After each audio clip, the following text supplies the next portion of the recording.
বিষয় হচ্ছে কি, আমি একটা আপনাদের ইন্টারেস্টিং জিনিস দেখাবো। আসলে এই ঈদগাতে আসলে কি, কি ধরনের মানুষ আসে আপনাদের একটু বুঝাবো। অবশ্য আমি ২ টা মহিলা রয়েছে তাদের দেখাবো না। বাট কি কারণে তারা এসেছে এটা দেখাবো। আপনাদের দেখায় একটু। আপনি অবাক হয়ে যাবেন। ঠিক আছে? এটা দেখে। ঠিক আছে? আপনাদের একটু দেখাই। আসেন। আহ আসলে এই যে ঈদগাহটা কিন্তু এটা কিন্তু সুন্দর একটা পরিবেশ এবং সুন্দর একটা জায়গা। তো জায়গাটা কিন্তু আমার খুবই ভালো লাগে এবং এখানে মানুষ প্রতিদিনই কিন্তু আসে। সে ফুটেজও আপনাদের দেখাবো। তবে এখানে একটা মজার বিষয় হচ্ছে কি ভাই, এখানে যারা অসুস্থ থাকে, যাদের কোনো চাওয়া পাওয়া রয়েছে তারা কিন্তু এখানে যদি এসে মানত করে মন থেকে তাহলে পূর্ণ হয়। আপনাদের এইটা একটু আমি দেখাবো। ঠিক আছে? তো এখানে একটু দেখাই। তো আপনাদের একটু দেখাই। এখানে একটা বাবু রয়েছে, বুঝতে পারছেন? এই যে দেখতে পাচ্ছেন সুন্দর কিউট একটা বাবু রয়েছে। আসলে মূলত এই বাবুটার আমি ওনার মার সাথে কথা বলে দেখলাম যে বাবুটা একটু অসুস্থ এবং এর পেটে ব্যথা হয়।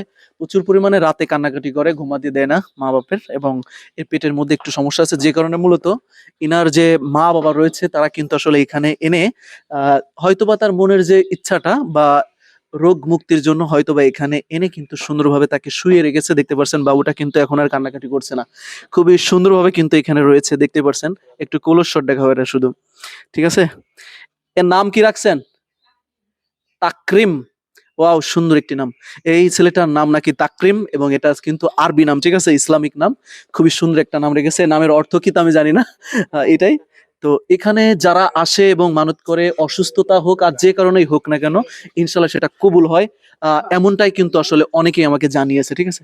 দেখেন এই যে এটা হচ্ছে মনে প্রাণে চাওয়া আছে বিধায় কিন্তু আসলে এরকম আসে মানুষ। এই দেখতে পাচ্ছেন এখানে আরেকটা জিনিস দেখায় সাজিদ। এই যে এখানে কিন্তু এই যে সকালে কেউ যদি এরকম তেলের শিশি বা তেল রেখে যায়, পরের দিন যদি সেখান থেকে নিয়ে যায়, সেই ক্ষেত্রে কিন্তু আসলে এই তেল ব্যবহার করলেও কিন্তু অনেক উপকারিতা পাওয়া যায়। এমনটাই কিন্তু আমার অনেকে জানিয়েছে। পাওয়া যায় কিনা এটা আমি বলতেছি না, অনেকেই কিন্তু আমাকে বলেছে আসলে যে উপকার হয়। বুঝতে পারছেন? এই যে দেখতে পাচ্ছেন খুবই অমায়িক সুন্দর একটা দৃশ্য এবং সুন্দর একটা জায়গা। এখানে অনেকেই কিন্তু আসেন এবং মানত করেন। ঠিক আছে? এটাই।